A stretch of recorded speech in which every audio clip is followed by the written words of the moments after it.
ouvintes e aqueles que acompanham o canal Rascunho da IBD e todos aqueles que ainda irão participar. Estou de volta aqui para desta feita.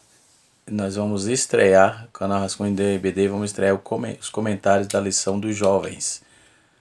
Esse trimestre, primeiro trimestre de 2020, está aqui a nossa lição.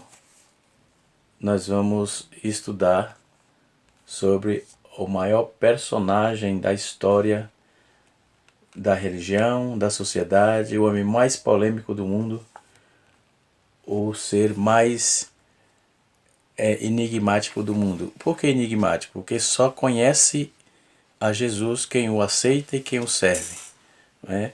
Então, para conhecer Jesus aleatoriamente, com rituais, não vai chegar a lugar nenhum.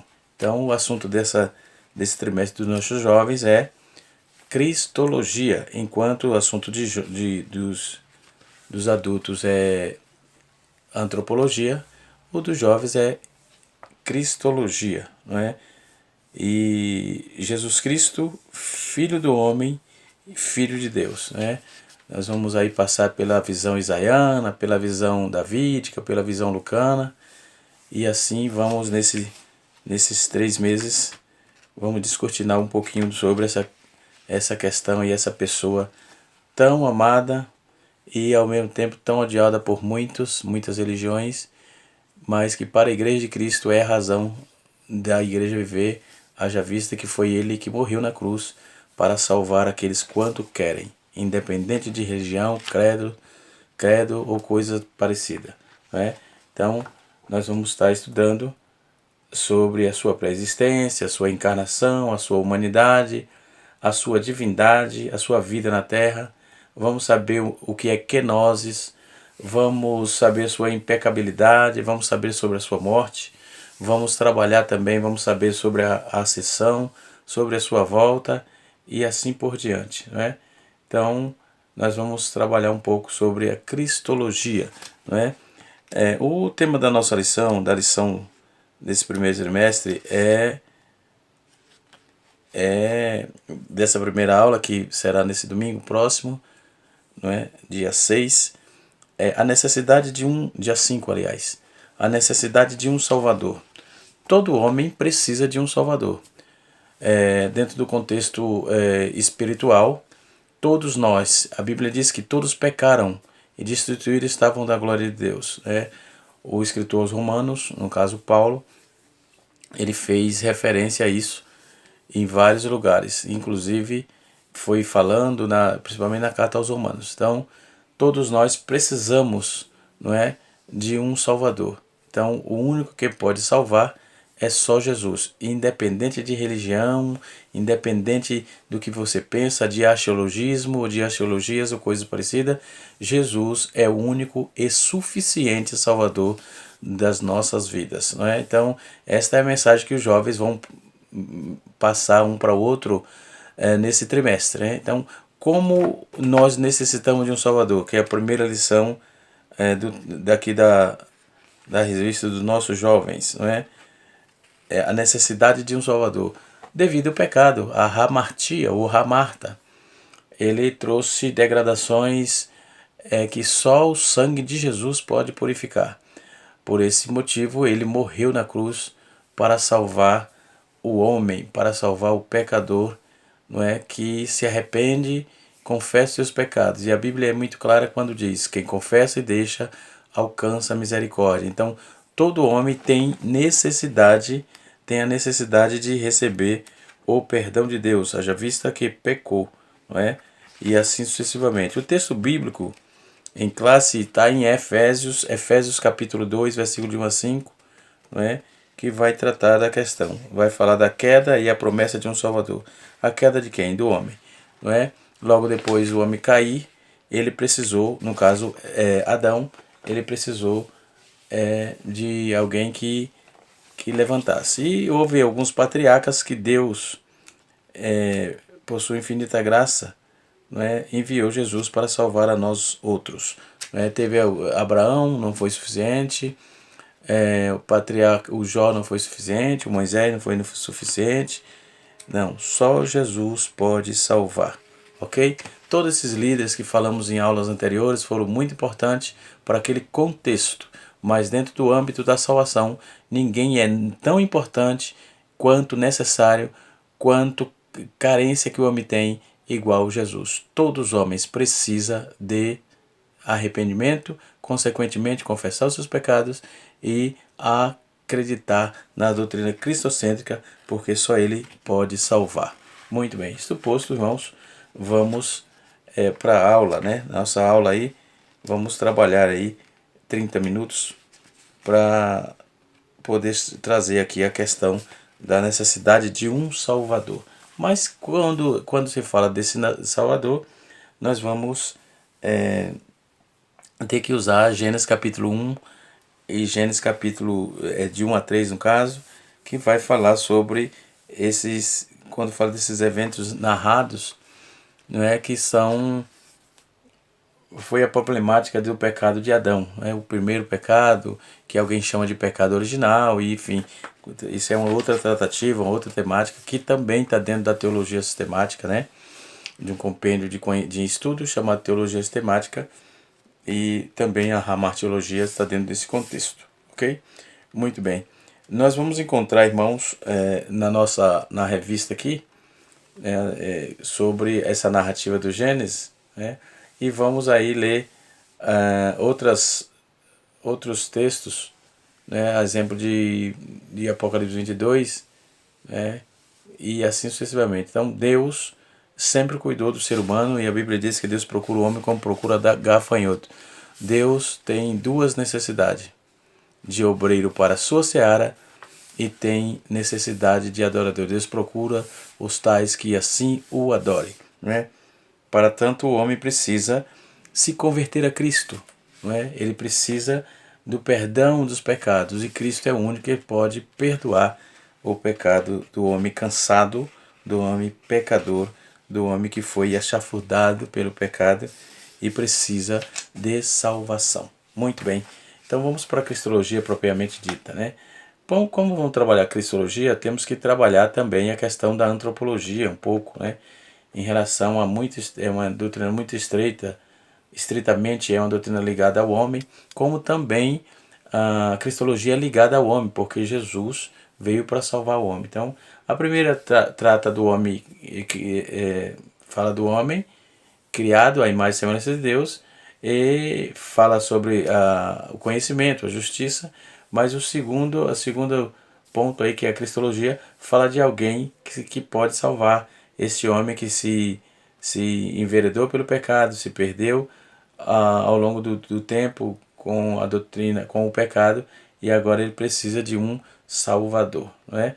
Então todos nós pecaram, a Bíblia diz que todos os pecados destituídos estavam da glória de Deus, mas Jesus, nascido de mulher, para perdoar o pecado do homem, né? Quando vamos trabalhar isso, sobre Jesus, nós vamos trabalhar a questão do Cristo histórico também, após a morte, que não demorou, para que a igreja se sentisse ameaçada por várias doutrinas, vários pensamentos, né? E nós vamos trazer aqui alguns deles, alguns cismas, não é, que surgiu ao longo do tempo da igreja. Quero mandar aqui uma saudação de paz ao meu irmão genético Elias Almeida, não é? Ele domina muito bem esse assunto, ele vai com certeza ouvir o vídeo e vai fazer os seus comentários, não é? Ele estuda bastante essa questão de história da igreja, de cristologia, e ele vai fazer, por certo, eu tenho certeza que ele vai fazer comentários. Elias Almeida, fica à vontade. Maravilha. E assim sucessivamente. Também é o nobre professor, meu filho, Wallace Silva, que é professor da escola dominical aqui na congregação de Cumbica, no setor 19, em Guarulhos, que é presidida, pastoreada aqui no setor pelo pastor José Wellington Costa Júnior, nosso pastor e o nosso presidente. A ele é minha saudação de paz, e o seu trabalho profícuo que faz, não só aqui no setor, como lá no Belenzinho, como também na nossa convenção geral, CGDB. Muito bem, um abraço. E aos demais irmãos aí, professores e jovens que vão estar ouvindo esse vídeo, assistindo. Deixa aí o seu like se você gostou, inscreva-se e deixe o seu like e vamos estar trabalhando aí esse trimestre, como disse, a questão da cristologia. Então essa doutrina ela foi atacada, trouxe muitas confusões, né? Vamos ter que trabalhar a questão da união hipostática, né? Que também é conhecida como união mística, né? Uma dupla natureza de Cristo, a doutrina clássica da cristologia, que afirma que de Jesus tem duas naturezas, uma homem, outra divina. Alguém diz que Jesus era 100% homem e 100% Deus quando estava na terra, né? É algo para se pensar. Muito bem. Até no concílio de Calcedônia surgiram algumas doutrinas que sacrificavam a divindade em detrimento da humanidade, não é? Nós vamos ter que trabalhar essa questão dos ebionitas, por exemplo, de origem desconhecida. Na busca de defender o monoteísmo, navegava a divindade de Cristo. Eles consideravam como um simples homem, filho de José, de Maria, e qualificado com o seu batismo para ser o Messias, né? Pela descida do Espírito Santo sobre ele e tal. Quando recebeu o Espírito Santo, concretizou-se que aquela era do Messias. Então, afirmava que era necessário, esse conceito ebionistas, os ebionitas afirmavam que era necessário obedecer todos os mandamentos da lei de Moisés, inclusive a circuncisão. Não é? Não temos nada a ver com a lei, hoje nós vivemos com a graça. Tudo que somou-se na lei, né? Jesus não aboliu nenhuma delas, pelo contrário, ele cumpriu toda a lei. Não é? Depois disso nós vamos ver um outro cisma que surgiu, né? O Alogianos, por exemplo, que rejeitava os escritos de João, que porque entendia que a sua doutrina do Logo estava em conflito com o restante do Novo Testamento, né? Então acreditavam que o Evangelho de João e o Apocalipse tivesse sido aí escrito por Cerinto, fundador das escolas gnósticas, né? Da escola gnóstica. Cerinto foi quem fundou a escola gnóstica, né? Então essa é a influência do gnosticismo, de muita cisma e de muita problemática. Hoje não é diferente. Hoje não é diferente, não é? Quando vamos trabalhar a questão da história da religião, nós vamos encontrar muito cisma hoje que atrapalha a vida da igreja sacrossanta. Só que a igreja não morre, não se desvia e nem fica pobre. A igreja segue avante, ninguém vai atrapalhar a caminhada da igreja, nem homem, nem potestade, todos que é ligado a Cristo, que vive em Cristo, que trabalha com Cristo, que crê em Cristo, eles não vão perecer. Então pode surgir o que for. Surgiu no passado, nos primeiros séculos, hoje não é diferente, aparece gente pregando coisas totalmente absurdas, coisas totalmente assim patéticas, né? Mas nada disso vai parar a marcha da Igreja de Cristo. Não estou falando de denominação, estou falando da igreja comprada no Calvário. Muito bem. E assim sucessivamente, né? Então, também viam Jesus em apenas um homem, nascido miraculosamente de uma virgem. Isso era o Alogianos, né? Que no batismo receberam o Espírito do Cristo, recebendo sobre o poder sobrenatural. Surgiram por volta essa tendência, esse movimento surgiu por volta de 200 depois de Cristo, né? Que é também conhecida como Era Comum. Hoje já conhece-se como é conhecido como Era Comum, não é? Depois disso, irmão, nós vamos jovens, nós vamos ter que dar uma olhada também no monarquismo, não é? Que enfatizava a unidade absoluta de Deus, que conflitava com a doutrina da Trindade, que vê Deus em uma unidade composta Pai, Filho e Espírito Santo. Para entender isso é muito claro, porque os textos bíblicos que aludem nos aponta uma figura assim. Vamos imaginar um triângulo. Em cima, o Pai, da direita, o Filho, da esquerda, o Espírito Santo. O Pai não é o Filho não é o Pai, não é? Nem o Pai é o Espírito Santo, nem o Espírito Santo é o Pai, nem o Espírito Santo é o Filho, nem o Filho é o Espírito Santo. Ponto. Mas Deus é o Pai, Deus é o Filho e Deus é o Espírito Santo. Eles são iguais em honra, poder, glória, poder e majestade. O Pai tem glória, poder e majestade, o Filho tem glória, poder e majestade, e o Espírito Santo tem glória, poder e majestade. Onde é que está a diferença? Essa é a questão. Então, os modalistas aí, esse monarquismo, chamado de modalista, também chamado de modalista dinâmico, né? Eles trouxeram esse tipo de confronto, né? Então esses monarquistas dinâmicos, ele acreditava de maneira semelhante aos alogianos, né? Que Jesus se tornou Cristo após o batismo, e ao se tornar a habitação de Cristo, Paulo de Samosata, no caso, que era o principal representante desse movimento, para ele Jesus nascera de José e Maria. Este movimento surge no adocionismo, né? Então é outra linha de pensamento, outra heresia, né, que surgiu sobre a cristologia, né? E tem várias outras, né? Um dos maiores, os concílios praticamente foram realizados só para tratar dessas anomalias doutrinárias, né? Então vem o adocionismo, por exemplo. Jesus teria sido adotado por Deus, somente se tornou Deus após a ressurreição. Isso era o adocionismo que pregava isso, né? Depois vem a questão do modalismo, né? No terceiro século, conhecido como sabelianismo, que foi fundado por Sabélio, né? Concebida as três pessoas da Trindade com os três modos pelos quais Deus se manifestava ao homem. Isso era a doutrina que eles pregavam, né? Por outro lado, havia apenas os que sacrificavam a humanidade, né? Então, em detrimento da Trindade, como diz os gnósticos. Os gnósticos vão trabalhar isso, que também já é outra linha, né?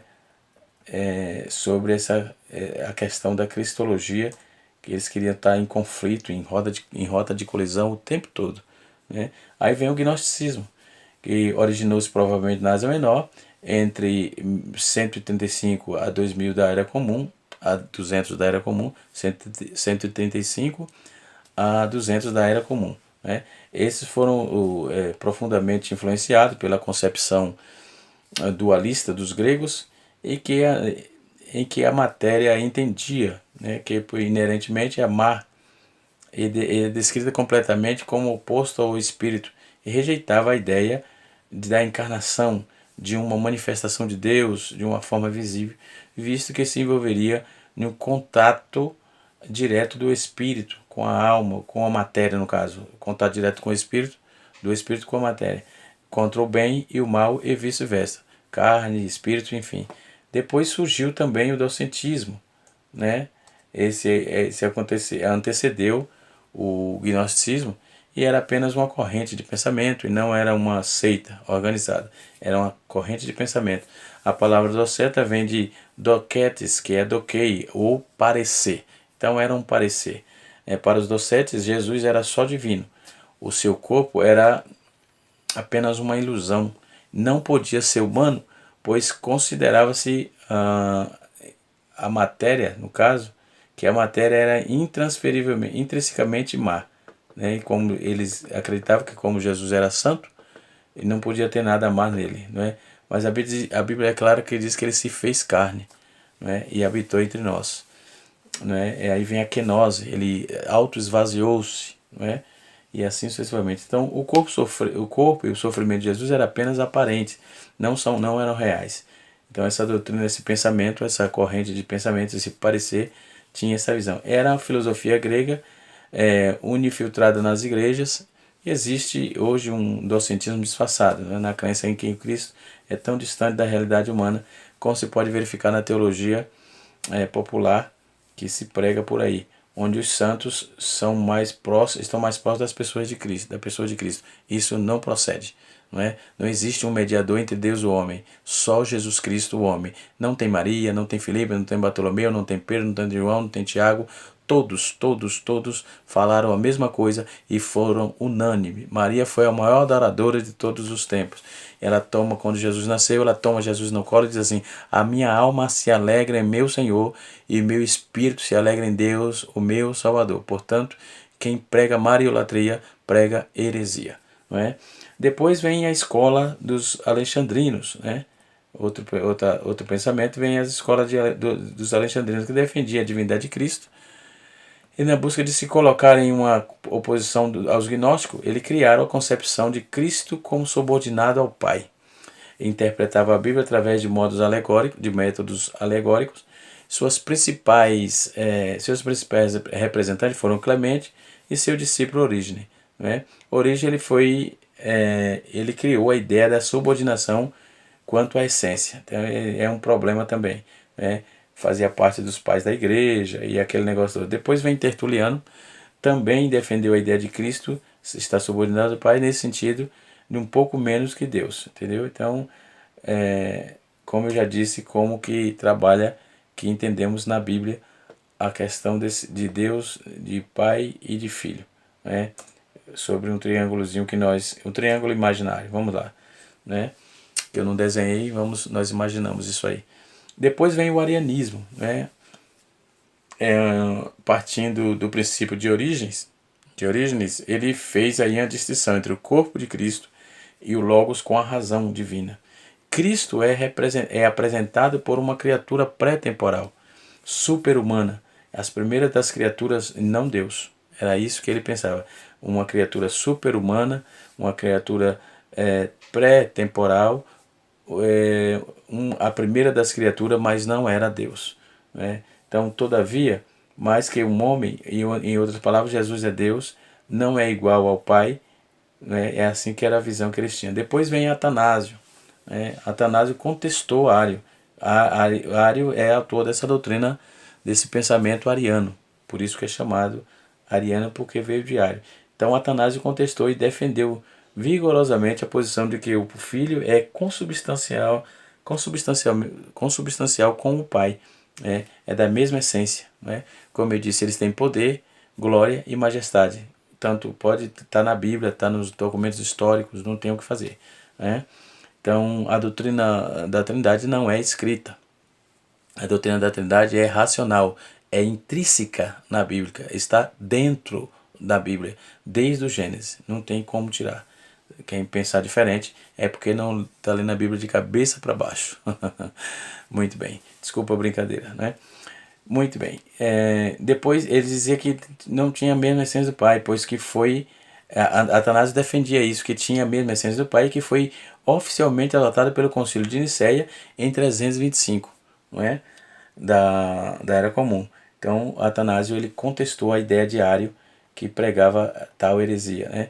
Depois vem Teodoro de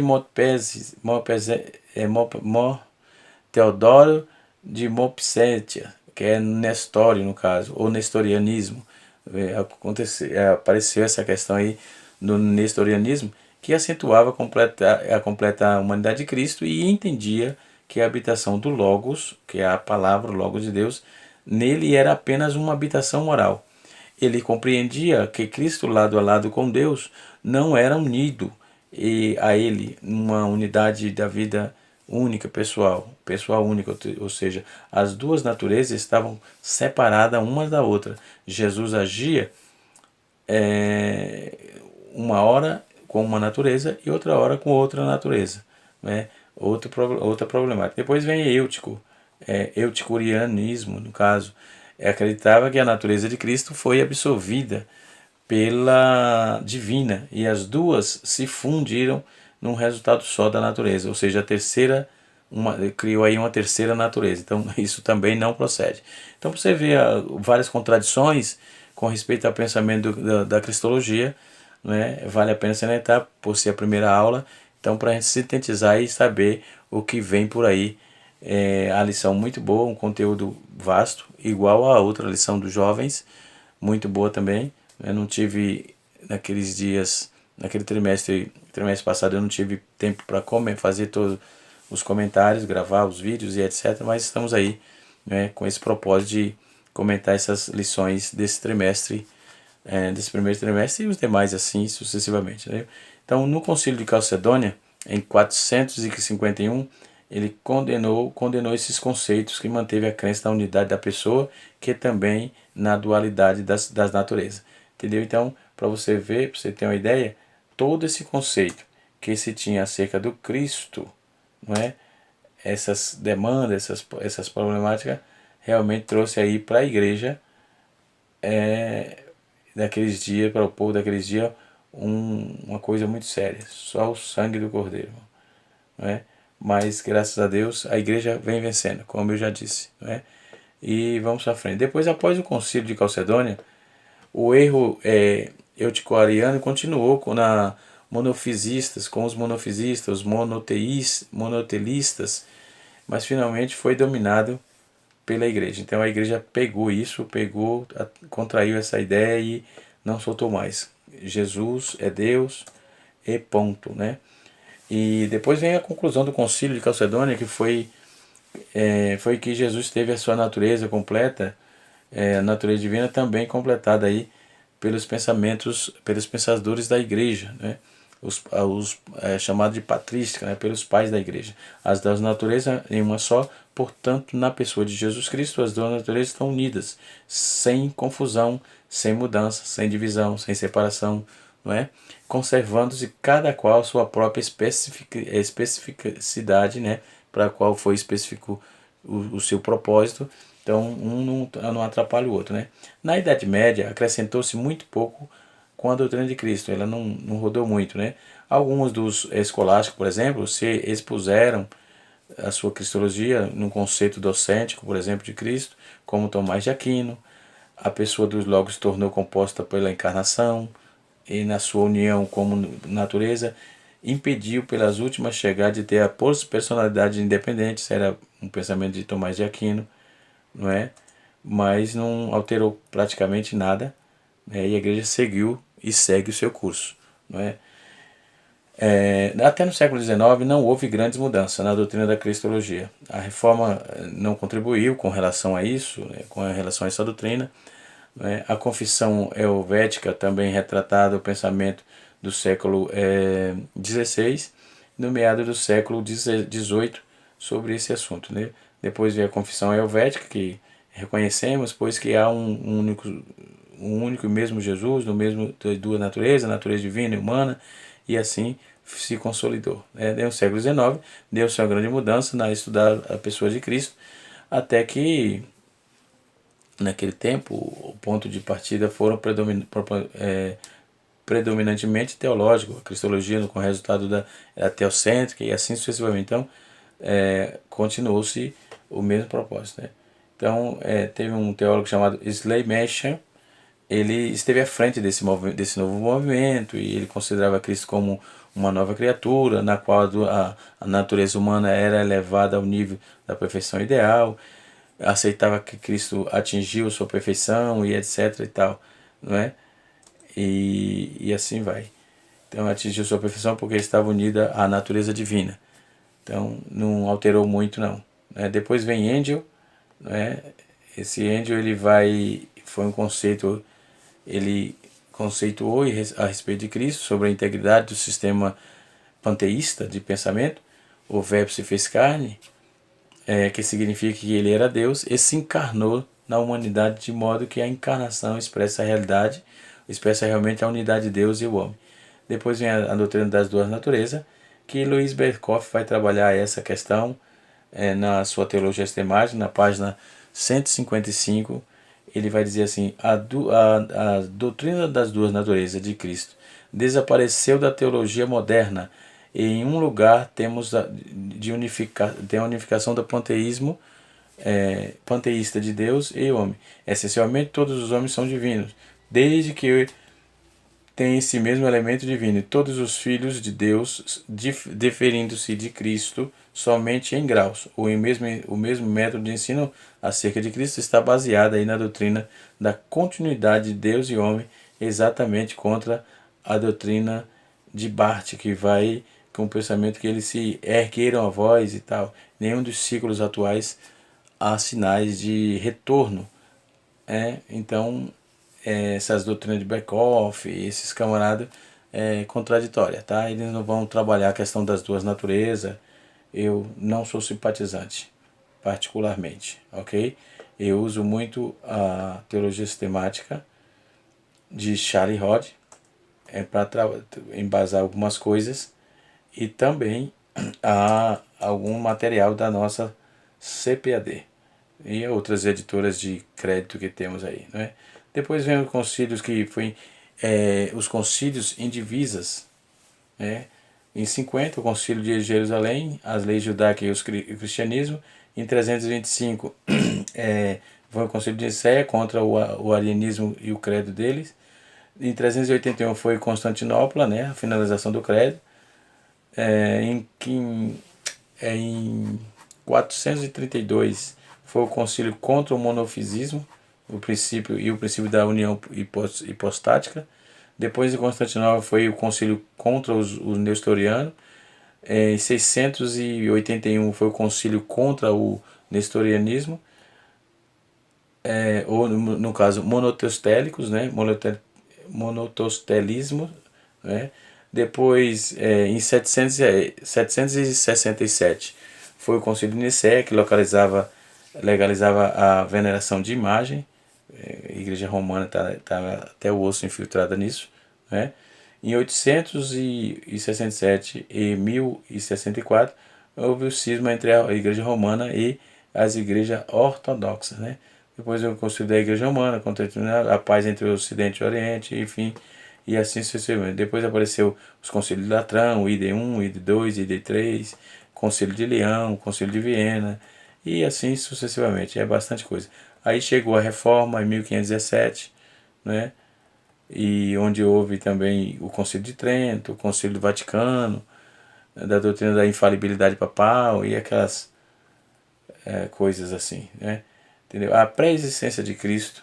Jesus afirma que a sua pré-existência, quando ele diz assim, ó, antes que Abraão existisse, eu sou.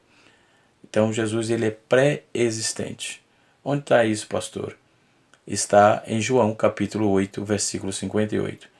E quando ele também diz em Apocalipse capítulo 22, versículo 13, eu sou o alfa e o ômega, o princípio e o fim. Então ele é pré-existente. No Antigo Testamento nós vamos encontrar Miqueias capítulo 5, verso 2 e vários outros textos, a exemplo de Isaías 9,6, né?